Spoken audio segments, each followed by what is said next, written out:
ठीक है। कल दिन को क्लास 12 का रिजल्ट आया है, फिर उसके बाद रात में जो क्लास 10 है उनका रिजल्ट आया हुआ है। तो एज यूजुअल जो माइंड मेंटर ने अपनी लेगेसी जो कंटिन्यू की है 2 साल से, कि जो टॉपर आपको यहाँ से डिस्ट्रिक्ट किश्तवाड़ से हमने दिए हुए हैं वो कंटिन्यू हैं। वो टॉपर इस बार भी माइंड मेंटर से ही हैं, चाहे वो 10th क्लास हो चाहे वो 12th हो, फिर सब्जेक्ट कोई भी हो, मेडिकल हो, नॉन मेडिकल हो और आर्ट्स हो, हर जगह हमने एक्सेल किया है। और इसका क्रेडिट जो है सबसे पहले टीम माइंड मेंटर और उसके बाद स्टूडेंट्स को जाता है जिन्होंने इतनी मेहनत की है, देन फिर आपके पेरेंट्स को जिन्होंने आपके पीछे इतनी मेहनत की है, आपको अच्छे से गाइड किया हुआ है। तो अभी हमारे पास बहुत सारे बच्चे एब्सेंट हैं क्योंकि 2-4 दिन के बाद CUT का पेपर है, तो 12th वाले मैक्सिमम बच्चे जो हैं वो वहाँ चले गए थे, अभी भी वहीं पर ही हैं, तो वो किसी वजह से आ नहीं पाए हैं क्योंकि उनको 1 हफ्ते के बाद CUT है। तो 10th वालों को भी हमने 11th आवर पे मैसेज कन्वे किया था, तो बहुत कम पार्टिसिपेशन हुई है, लेकिन जितनी भी हुई है तो वो बहुत हैं। और हमारे साथ यहाँ पे कुछ इंस्टीट्यूट के junior 12th class upcoming 12th है, 11th है, 10th है, तो मैं चाहता हूँ कि जिनका भी रिजल्ट यहाँ पे डिक्लेयर हुआ है उनके ओपिनियन वो सुने, उनकी जो स्ट्रेटजीज है, जो पढ़ाई में उन्होंने प्लानिंग जो स्ट्रेटजीज की है जिसकी वजह से उन्होंने इतना अच्छा एक्सेल किया है, वो शेयर करें अपने ओपिनियन, ताकि हमारे जो जूनियर्स हैं, यंग बडिंग टैलेंट्स हैं, वो भी उनसे इंस्पिरेशन लेके आगे आपका जो ये टारगेट आपने दिया है वो उसको अचीव कर सकें, जो आपने टारगेट सेट किया हुआ है उसको अचीव कर सकें, उसको वो क्रैक कर सकें। तो एज यूजुअल हमारा जो रिजल्ट है वो बहुत अच्छा निकला हुआ है। और सबसे अच्छी बात जो है, हमारे अपने मेंटर जो किश्तवाड़ में बहुत टाइम से यहाँ से इसी फील्ड में है, अरशद सर, आज लकी वो हमारे ऑफिस में आए।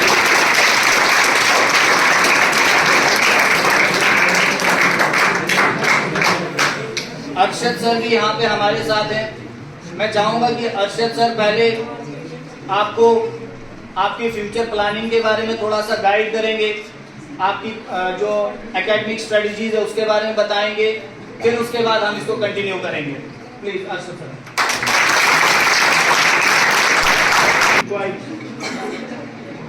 पहले मैं अभी सभी को कांग्रेट करता हूँ जिनका भी रिजल्ट आया, क्योंकि एक ऐसा टाइम होता है, 2 टाइम बहुत इम्पोर्टेंट होते हैं। एक जब आप एग्ज़ाम देते हैं ना, आपके ऊपर ना एक स्ट्रेस होता है, अलग अलग तरह के स्ट्रेस होते हैं, एक मेंटल स्ट्रेस भी होता है, वो स्ट्रेस रहता है आपको, तो बहुत ज़्यादा स्ट्रेस होता है। और जिस दिन आप आखिरी पेपर दे के बाहर आते हैं एग्ज़ाम हॉल से, जिन लोगों ने इस साल एग्ज़ाम दिया आखिरी पेपर, खासकर 10th स्टैंडर्ड की आखिरी पेपर दे के जब बाहर आए ना, ऑल ऑफ सडन वो सारा स्ट्रेस चला जाता है और वो फीलिंग भी बिल्कुल अजीब होती है। लेकिन ये उन लोगों के लिए जिन्होंने मेहनत की होती बहुत, और एक बार थोड़ी देर के लिए होता है कि स्ट्रेस चला गया, फिर हम एक नए मिशन में ही जुड़ जाते हैं कि एक नया टास्क हमारे सामने होता है। तो जैसे जैसे हम आगे बढ़े तो हमारी ये डिफ़िकल्टी लेवल्स और बढ़ते हैं, इसका मतलब हमको मेहनत करने की ज़रूरत और ज़्यादा होगी। तो अगर हम आज से 10 साल पीछे कंपेयर करें तब की पढ़ाई और आज की पढ़ाई, तो पढ़ाई तो वही है, बस ये है कि आज जो कंपटीशन लेवल है वो बहुत हाई हो गया। कहाँ तो पहले कम मार्क्स में भी हम बहुत सारे बच्चे क्वालिफाई कर जाते थे एग्ज़ाम में, आज देखो कंपटीशन कितना। तो पिछले साल बहुत सारे बच्चे जो थे जिनके 600 क्रॉस थे किश्तवाड़ में, लेकिन फिर भी उनको नीट में सीट नहीं मिली। लड़कियों का उससे कंपेरेटिवली थोड़ा कम रहता है मेरिट, लेकिन उतना भी कम नहीं रहता कि वो रिलैक्स हो जाएगी, कंपेरेटिवली कम होता। तो मेरे हिसाब से किश्तवाड़ में एक टाइम था, हमको बहुत अच्छा कल्चर था, यहाँ कंपटीशन बहुत था ट्यूशन में। तो फिर आप देख ही रहे मेजॉरिटी हमारे स्टूडेंट हैं, आंडे साहब है, यारी है, मूसा है, ये अमजद है, तो ये सब मेरी क्लास में बैठ के, यहाँ भी हमने क्लास ली, इस रूम में भी मैंने पढ़ाया। इनमें क्या खास बात थी जो मैं आप चाहता हूँ कि जो तुम लोग हो, ये बहुत डेडिकेटेड थे अपने काम के लिए ना, अपनी पढ़ाई के लिए बहुत वक्त लगा। सबसे इम्पोर्टेंट है टाइम देना। आप ट्यूशन किसी भी स्टैंडर्ड की पढ़ो, अगर तुमने घर जाके अपना टाइम नहीं दिया तो उसका रिजल्ट नहीं आएगा। और याद रखना, दुनिया में मेजॉरिटी जो होते हैं वो इंटेलिजेंट लोग आगे नहीं बढ़ते, मेजॉरिटी इंटेलिजेंट लोग पीछे रह जाते हैं, मेहनती लोग आगे, हार्ड वर्क करना वो बाजी माने, और जो बैठते हैं हार्ड वर्क किया तो उसका रिजल्ट आता। अब काबिल समझता है कि मेरे को अभी मानो किसी को आपको 95 आए, अहमद अलवी बचन इधर है एक 10th में जिसको कितने आए 489। हाँ, तो वो बच्चा जब 6th 7th में था उसका पीरियड टेबल सारा याद था, 6th 7th उसका पीरियड टेबल सारा याद था, इतना मुझे पता है क्योंकि मेरे नेक्स्ट डोर नेबर है। बहुत सारी चीज़ें आप कुछ भी पूछो वो कभी कभी ना 12th क्लास में आके भी बैठता। मैंने कहा भाई तुझको क्या पता लगता, कहता नहीं ऐसे चल बैठ जाती कि क्या है, तो उसकी वो इंटरेस्ट थी, वो करेगा लाइफ में कुछ ना कुछ। इसी तरह से एक अनामिका राठौर है ना, इस साल उसने टॉप किया, 7th पोजीशन है उसको स्टेट में। पहले हमें जो पोजीशन आती थी ना, विंटर में होते थे ना, विंटर जोन, उसमें पोजीशन लाना आसान था, बट जब से हमारा ये पूरा स्टेट का है ना, तब पोजीशन लाना इतना आसान नहीं।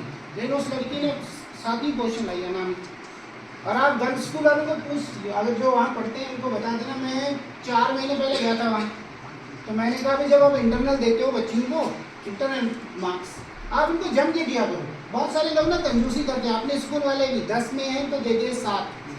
भाई मुझे लगता नहीं वो 3 नंबर को क्यों रखने हैं, तो दे दो भाई, बाद में उसकी अपनी हिम्मत है, वो क्या करेगा बोर्ड एग्जाम। मतलब इंटरनल तो भी कम से कम काटने चाहिए, एक्सटर्नल एग्जाम में उनके प्रैक्टिकल में काटे, बट इंटरनल में तो मैं सिर्फ इसलिए कहा उनको कहा था ये बच्ची आपकी टॉपर, वो सर कहता आपको कैसे पता। मैं कह रहा हूँ अगर आपको यकीन नहीं है आप उनको पूछो, मैंने कहा था उनको ये टॉपर है, तो इस बच्ची का जब इंटरनल मार्क्स दोगे इसे गार्डन में, और ये आगे भी लाइफ में करेगी।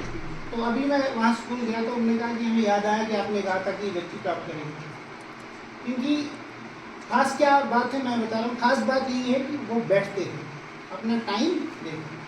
तो बहुत सारे टीचरों की आज भी शिकायत होगी, उन्होंने पढ़ा लिया आपको, अगले दिन ना आप वही कॉपी लेके वापस आएंगे, लेकिन उससे कुछ होने वाला नहीं है। आप काबिल है, इसमें कोई शक नहीं, लेकिन अगर आपने वक्त नहीं लगाया तो आप अपनी जो आपका काम उसके साथ आप जस्टिस नहीं करेंगे। और एक और बहुत ही इम्पोर्टेंट बात होती है, जब आप पढ़ते हैं, जो भी आप टॉपिक पढ़ते हैं ना, उसका क्वेश्चन किताब से मत ढूंढो, उसको क्वेश्चन खुद बनाओ। और जिस बच्चे में ये आदत है ना, आपने बायो का टॉपिक पढ़ा, घर में ना आपको दिमाग में याद है सर ने क्या पढ़ा, अब उसकी क्वेश्चन बनाओ 5, क्योंकि जिसको ये आदत होती है खुद से क्वेश्चन करने की। अब फिजिक्स में उसने क्वेश्चन बनाए और न्यूमेरिकल बेस्ड बनाया, जो कॉन्सेप्ट के बेस्ड बनाया, उसको पता है ना इसके पीछे कौन सा कॉन्सेप्ट है, खुद ही बनाया। और अगर वो एक 2 हफ्ते बाद अपना ही क्वेश्चन पढ़ता है, वो शॉक होता है कि मैंने बनाया था, उसको भूल ही जाता है कि इसमें मैंने कौन सा कॉन्सेप्ट लगाया। लेकिन उसको आदत पड़ जाती है, फिर 5 क्वेश्चन हर टॉपिक को बनाते हो, उनके पास पूरी कॉपी होती है क्वेश्चन की। शुरुआत में तुम्हारे क्वेश्चन के स्टैंडर्ड अच्छे नहीं होंगे, लेकिन जैसे आप आगे बढ़ेंगे ना, बाद में हैरान हो गए, आपने कोई अच्छी सी किताब ली और खोला, अब मल्टीपल चॉइस देख रहे हैं ना, आपने 10 पढ़े, पता लगा इस पर 7 हमने खुद ही बनाई थी। अब हैरान होंगे कि 7 तो मैं भी सोच सकता। ऐसा होता है दुनिया में, अलग अलग तरीके से लोग सोचते हैं। मैंने कोई कॉन्सेप्ट सोचा, कोई चीज़ बनाऊंगा मैं, बाद में 1 साल बाद देखता हूँ किसी चाइना में किसी ने बनाया, लेकिन सोचा मैंने भी। इतने लोग हैं तो आपस में वो आइडिया मिल जाते हैं। इसी तरह से जब आप खुद क्वेश्चन बनाएंगे ना टॉपिक्स के, तो आप देखो आपका काम कितना आसान होगा। अभी मैं कश्मीर में हूँ और उस रीजन में कहते हैं कि बच्चे ज़्यादा पढ़ते हैं, वहाँ कल्चर ज़्यादा, ये बात सही है।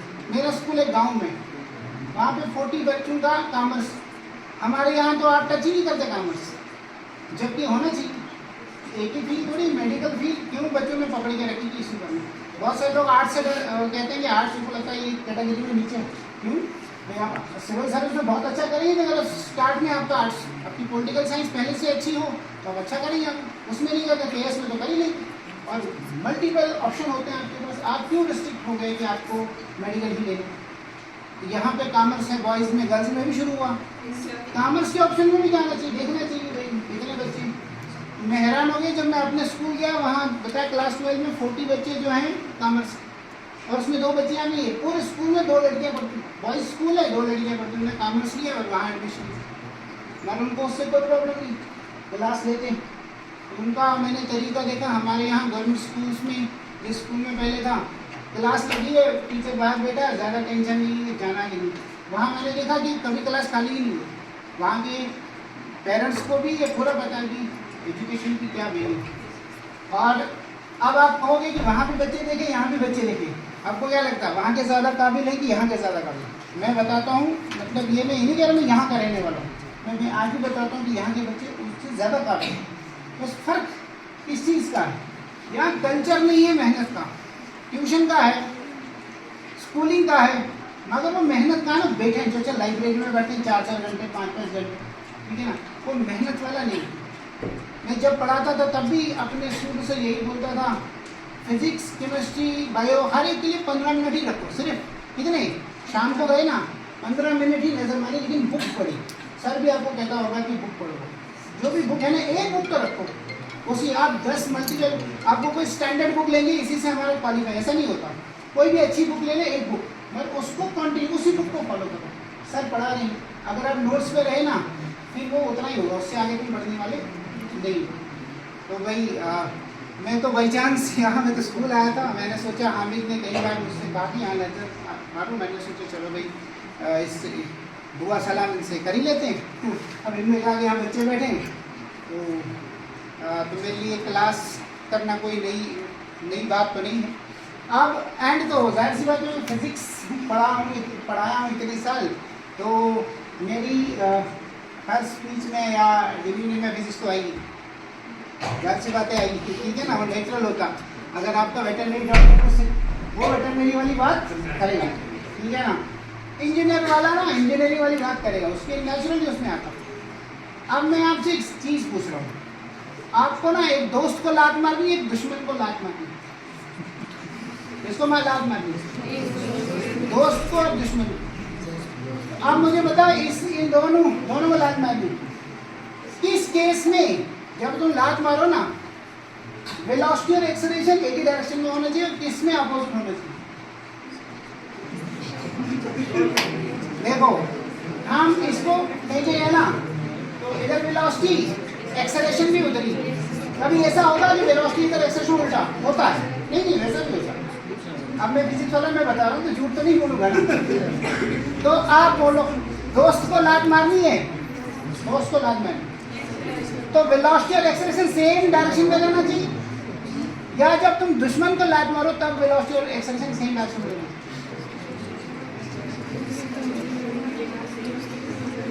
अच्छा भाई अब तुम अंदाजा मारो, दोस्त को लात मारोगे, बोलो कहाँ होगी नीचे वेलोसिटी, कहाँ एक्सेलरेशन? सेम डायरेक्शन में या अपोजिट? हाँ अपोजिट। अच्छा उसको लगता है अपोजिट। देखो ये फंडा फिजिक्स का, अगर किसी कोई बॉडी चल रही है उसकी वेलोसिटी और एक्सेलरेशन अपोजिट डायरेक्शन में है, वो बॉडी हमेशा पलटेगी, ये 100% है, पलटेगी। और अगर बॉडी में वेलोसिटी और एक्सेलरेशन सेम ही डायरेक्शन में है वो कभी पलट के नहीं आए। तो उसने उस हिसाब से सही बोला, जब तुम दुश्मन को लात मारो वेलोसिटी और एक्सेलरेशन एक ही डायरेक्शन में होना चाहिए, क्योंकि वो कभी लौट के नहीं आएगा, वो बॉडी लौट के जब वेलोसिटी और एक्सेलरेशन एक ही डायरेक्शन।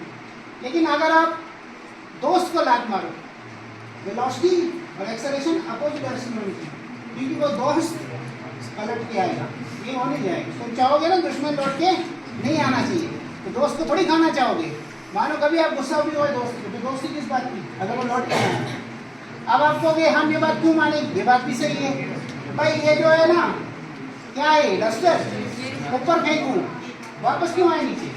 नहीं ग्रेविटी वाला आंसर ही नहीं है। ऐसे फेंका ना वापस क्यों आया, और ऐसे फेंको आपको नहीं आएगा। बस ये है फंडा, ऊपर फेंकोगे ना ये जाता ऊपर, वेलोसिटी ऊपर, एक्सेलरेशन नीचे, एक्सेलरेशन में ग्रेविटी जो है ये अपोजिट है, इसलिए ये पलट के आया। और जब आप ऐसे फेंकोगे ना इधर ही वेलोसिटी और इधर ही एक्सेलरेशन, ये पलट के तो जिंदगी का फंडा है। अब याद रखना जब भी तुमको लात मारनी है तो याद रखना कि दोस्त को लात मारने में किस बात का ध्यान, वैसे वो तो नेचुरल होता है बस ऐसे ही मैंने बात की आपके साथ। अभी एक बच्ची जी उसने कहा था कि फिजिक्स से डर लगता है। मैंने ये बात आपसे इसलिए की कि उसने मुझे अभी ऑफिस में कहा, 12th में उसके अच्छे मार्क्स आए, उसने कहा कि फिजिक्स में थोड़ा डर लगता है कि ये टफ है, और जबकि रियलिटी ऐसा नहीं है। फिजिक्स में हम हर चीज़ जो आम लाइफ में करते हैं उसको सीखते हैं, जब उसको सीखते हैं तो फिर हमको डर नहीं लगता। मुझे तो वैसे 2 मिनट के लिए बोलना था, ये थोड़ा लंबा हो गया। इंशाल्लाह कभी बात करेंगे किसी एक्टिविटीज़ पे, तब ज़्यादा हो सकता है बेहतर।